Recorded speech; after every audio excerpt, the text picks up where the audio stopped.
சந்தியாவுக்கும் கிருத்திகாவுக்கும் நம்ம ஒரு வீடியோ பதிவிட்டிருந்தோம். அந்த வீடியோ பார்த்துட்டு திருவாரூர் மாவட்டம் மேலநத்தம் அப்படிங்கிற கிராமத்திலிருந்து மேலநத்தம் நட்சத்திரங்கள் வாட்ஸ்அப் குழு நண்பர்கள் எல்லாரும் ஒண்ணு சேர்ந்து அவங்களுடைய வாட்ஸ்அப் குழு மூலமா இந்த பிள்ளைங்களுக்கு ஏதாவது கல்விக்கு உதவி செய்யணும் அப்படிங்கிற உயரிய நோக்கத்தோட ஒரு தொகையை கலெக்ட் பண்ணி கிட்டத்தட்ட 53,050 ரூபாய பெரிய தொகை அதை கலெக்ட் பண்ணி குரூப்போட அட்மின் கலைநீதி சிங்கப்பூர்ல இருந்து தொடர்ந்து நம்மளை தொடர்பு கொண்டாங்க.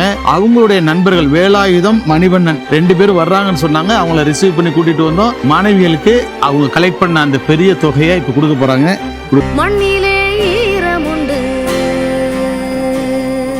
ரொம்ப ரொம்ப ஒரு மகிழ்ச்சியான தருணங்க. ஏதோ ஒரு மூலையில இருந்துட்டு எங்கேயோ கஷ்டப்படுற ஒரு குடும்பங்களை பார்த்து அந்த பிள்ளைங்களுடைய கல்விக்கு வித்திடணும் அப்படிங்கிற உயர்ந்த நோக்கத்தோட இந்த மேலநத்தம் நட்சத்திரங்கள் வாட்ஸ்அப் குழு நண்பர்கள் இந்த மிகப்பெரிய உதவியை செஞ்சிருக்காங்க. உங்க எல்லாருக்கும் உங்களுடைய குழு நண்பர்கள் எல்லாத்தையும் சொல்லிருங்க. ஹாப்பி வில்லேஜ் குக்கிங் சார்பா இந்த குடும்பத்து சார்பா ரொம்ப ரொம்ப நன்றி. தொடர்ந்து உங்களுடைய சேவை தொடரணும் அப்படின்னு இந்த தருணத்துல கேட்டுக்கிறோம்.